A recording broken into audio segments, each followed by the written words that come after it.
Good afternoon. My name is Sergeant Ramos Aldana Manuel, and today we'll be doing an unclassified for official use only brief on the stewards of the profession. There are 5 traits within the stewards of the profession, and all of them tie into how we need to maintain all 5 of them for the better of the Army for tomorrow. So here is our agenda, and those are the 5 traits that we will be discussing today in this brief. So stewardship is the care and the passion for a specific item, for a specific person or a organization such as our military. We have to care for the traditions, for the environment that we uphold within our military, as it is the reason why we are so unique and so distinguishable compared to other military forces or other companies. The importance for it is the fact that when it comes down to the care for our military, we have to make sure that soldiers that enlist tomorrow or 5 years down the road are experiencing the same thing we are, because in the end, trust and confidence come in within these soldiers. Whenever they see those military ads and they see that, hey, this looks cool, and then they enlist, we have to make sure that when they enter, they are actually enjoying, they are actually trying to better themselves, and all of it will cause the military to perform at its best for tomorrow. Trust will be the first trait of the stewards of the profession. Usually when you think of trust, it is peer-to-peer or subordinate to leader, such as an NCO giving accounting to a soldier, or them talking about personal topics such as football or like what's going on at home. Those are things that they are trust, but you do have trust as well in the field. Whenever we're out in the field, here in 7th group, we work with certain vehicles, certain ammunition and ordnance that not everyone gets to work with, and we have to trust each other to make sure that we won't shoot each other in the face, or we have to trust each other to make sure that we're not going to be doing the wrong thing and malingering or tampering with anything, because in the end of the day, we're all soldiers, we wear the same uniform, and regardless of the work environment, trust is going to be trust. It creates a healthy work environment having this amount of trust with everyone. No negative thoughts are going around people's heads. Everyone is pretty much in the same river, within the same flow as everyone else.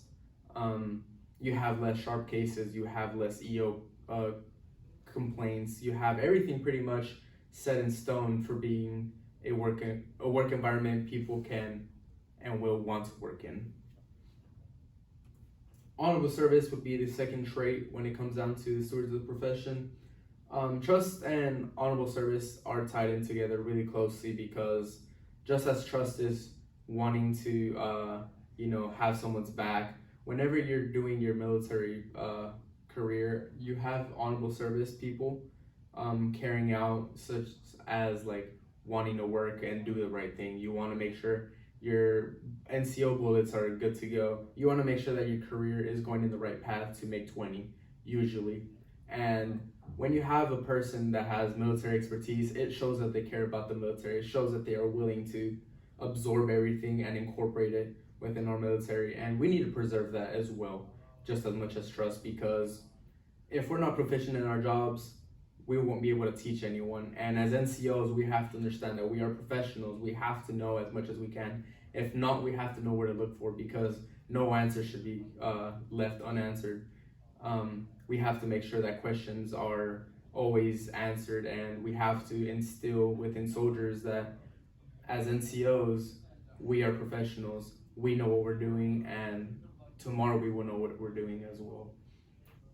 Traits of honorable service include doing the right thing, making sure you're at the right place in the right time at lower ranks, and once you get up to higher ranks, it's making critical decisions that are not based off of the text, but they're based off of what you know as an NCO. And then that ties into military expertise. You have to know your job. You have to know your soldier task and drills. MOS-based skills are usually the go-to when it comes down to military expertise. We all know our jobs. 11 Bravos know how to shoot the rifle. They know the tactics. 88 Novembers, such as myself, we know how to make paperwork for C-130s for shipping. We have so many MOSs that we all depend on to know their jobs because not everyone can know everything within the military. We have to know that we must have the answer for everything, and if not, know where to find it. A lot of the military expertise is also experience. Just because you know something, just because you read up on it, doesn't mean you know how to do it. I can apply a tourniquet into a body in the field, and if it wasn't for that experience, me learning about it in class and knowing how to do it, it's not going to teach me how to actually go through with it in the field. Morality plays a huge role in military expertise because you have to want to do the right thing. You must want to make sure that everything is done properly and as safely as you can, because if you mess up on accident whenever you're out in the field, that includes such things like, oh, not applying a tourniquet on right, or maybe driving the vehicle the wrong way, or even if you don't want to do something, and you're not doing it how you should, and you don't have any morality, you're going to be attacking the military expertise of yourself.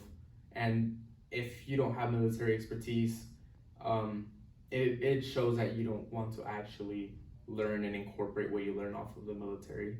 So the other trait is stewardship. So we must care for our military. We have to make sure that our military is going as properly as it can, as efficient as it can.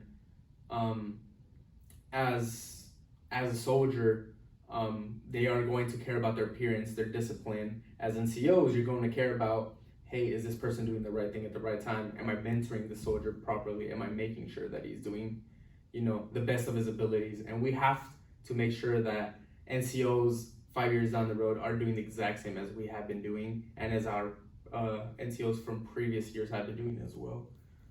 Care for soldiers is counselings, giving them advice, making sure they're doing the right thing.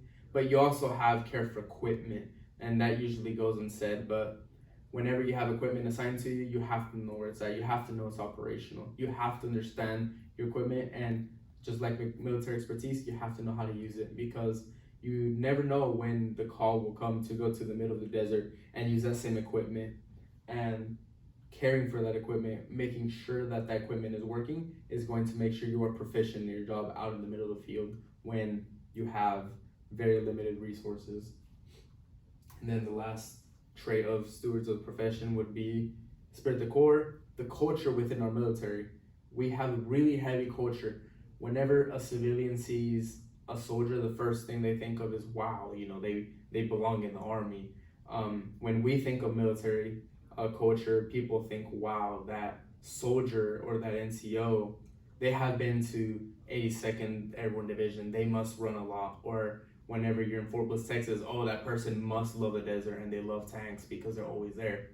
But when it comes down to it, formations, change of commands, and just the lingo of our military, that is what makes us all prideful of serving our country. It gives us a sense of direction and purpose, because once we actually are part of the military, we at first don't feel like we belong, but as we get drawn into how each unit operates, so like here in 7th Group, we operate differently from other units, but when it comes down to it, everyone, regardless of the unit, they all work for the same greater good, which is the organization.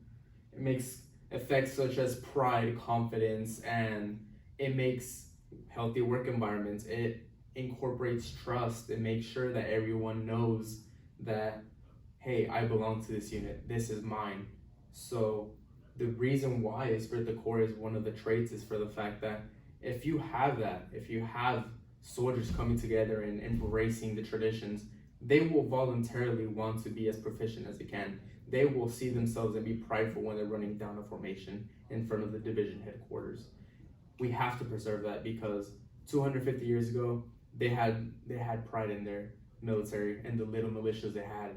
And throughout the years, everyone was prideful of serving their country, and we have to make sure that down the road, everyone does that.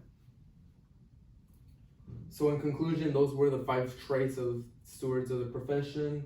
Soldiers have to be taught to care for tomorrow. It is a hard task that we have to do and we have to carry out. But in the end of the day, if we don't do that, the military will not be as operational ready as we want it to be. The difference between caring and passion is you can always care any day whatsoever. You can care about your equipment or your soldiers, but when you have a passion for it, when you actually talk to the soldier individually, you instill that trust between both of you guys. You make sure you're teaching your soldiers how to use their equipment or how to actually carry out a mission. They will understand that, hey, I do belong in this military. I am part of the organization, which the Army is. This uniform isn't just a green uniform, it is who I am. And without that, tomorrow's Army will not be proficient.